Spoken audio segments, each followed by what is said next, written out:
시청자 여러분 안녕하십니까? 이스라엘 중동 리포트 시작합니다.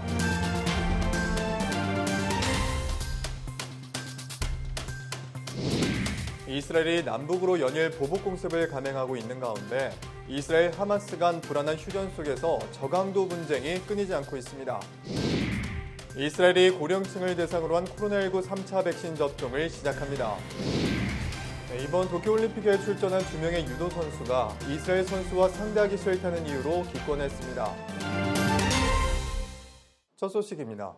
이스라엘이 남북으로 연일 보복 공습을 감행하고 있는 가운데 이스라엘 하마스 간 불안한 휴전 속에서 저강도 분쟁이 끊이지 않고 있습니다. 지난 7월 25일 이스라엘군이 팔레스타인 가자지구 남부에 있는 하마스군 기지와 테러 지원 시설 등을 공습했습니다. 이날 공습은 하마스 지지 세력이 이스라엘 남부 지역으로 띄운 방화 풍선에 대응해 이뤄진 것으로 밝혀졌습니다. 이스라엘군 대변인은 성명을 통해 민간인 지역에 인접한 하마스 군사 및 테러 지원 시설을 타격했다고 발표했습니다. 이스라엘 소방당국은 가자지구에서 날아온 방화 풍선으로 인해 이스라엘 남부 에스콜 지역에서 3건의 대형 화재가 발생했고 농경지에 피해가 발생했다고 전했습니다. 이번 공습은 하마스 세력이 방화 풍선을 띄운 지 몇 시간 만에 이뤄졌습니다. 나프탈리 베네트 총리는 방화 풍선을 로켓 발사로 간주하고 주권 침해 행위로 규정해 공습을 지시했습니다. 이스라엘은 지난 24일 연이은 방화 풍선 공격에 대한 보복 조치로 가자지구어권을 12일에서 6회리로 제한했다가 8월 4일부로 제한을 해제했습니다.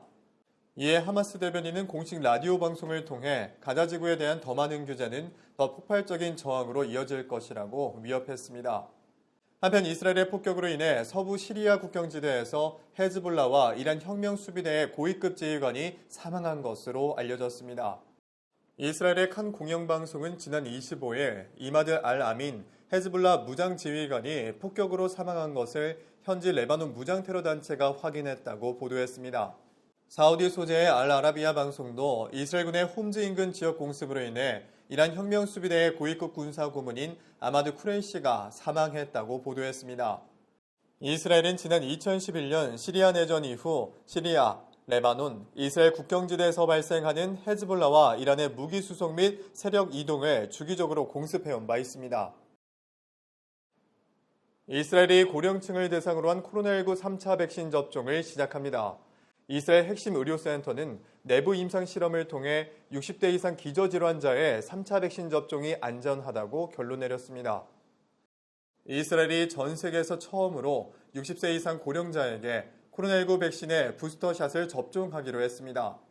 이 같은 결정은 백신을 접종한 60세 이상 연령층의 백신 예방 효과가 지난 1월 97%였던 것에 반해 7월에는 81%로 떨어진 조사 결과에 따른 것입니다. 또 코로나19로 인한 중증 환자의 수도 증가세를 기록하면서 8월 말까지 총 1,000명의 중증 환자가 발생할 것으로 예상돼 3차 백신 접종의 필요성에 힘을 실었습니다. 이스라엘은 이미 2주 전부터 장기 이식 환자 및 암 환자 등 기저질환자를 대상으로 3차 백신 접종을 시작했습니다. 지난 7월 28일 이스라엘 하욤은 지난 2주 동안 2,000명에게 코로나 3차 백신을 접종했고 1, 2차 때 보고된 부작용 외에 특이사항은 없었다고 보도했습니다. 이번 3차 백신 접종을 주도한 이스라엘 4대 의료센터는 3차 백신 접종이 안전하다는 잠정 결론에 도달했다고 내부 임상 분석 자료를 발표했습니다. 텔아비브 소재의 이칠로프 병원은 23세에서 83세 사이의 장기 이식 환자 및 암 환자 등 440명의 기저질환자를 대상으로 3차 백신을 접종했습니다. 한편 시바 국립병원 갈리아 라하브 간염내과 교수는 잠정적으로 3차 접종은 성공적이지만 최종 결론은 아니라고 선을 그었습니다. 현지 매체 또한 이러한 임상보고서가 3차 접종 의사결정에 영향을 미치는 하나의 지표로서 작용할 뿐 최종 결론은 아니라고 밝혔습니다. 또 백신의 예방 효과가 떨어진 것이 접종 완료 후 6개월이 지나 항체가 감소한 것인지 아니면 변이에 약한 것인지에 대해 충분한 검증이 없었다며 이번 접종이 섣부른 결정이라는 우려의 목소리도 나오고 있습니다.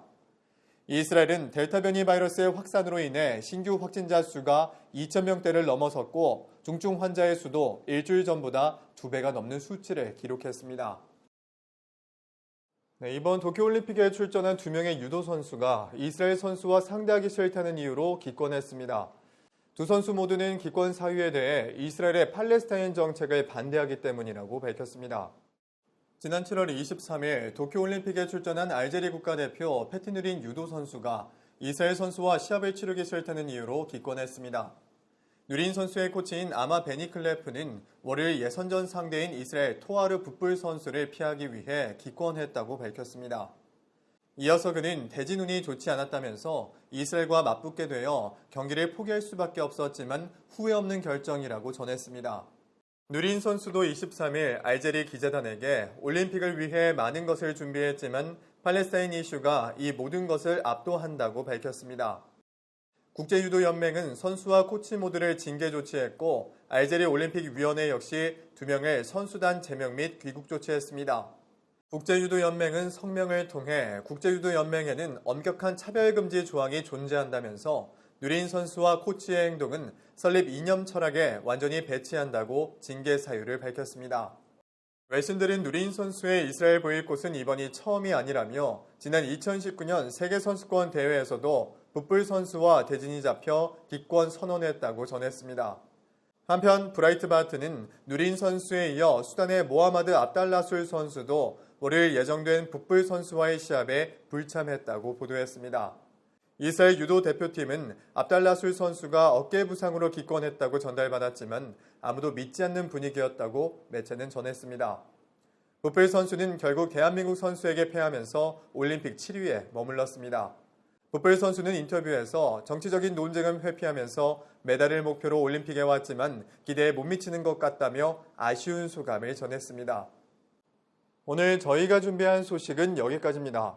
시청해주신 여러분 고맙습니다.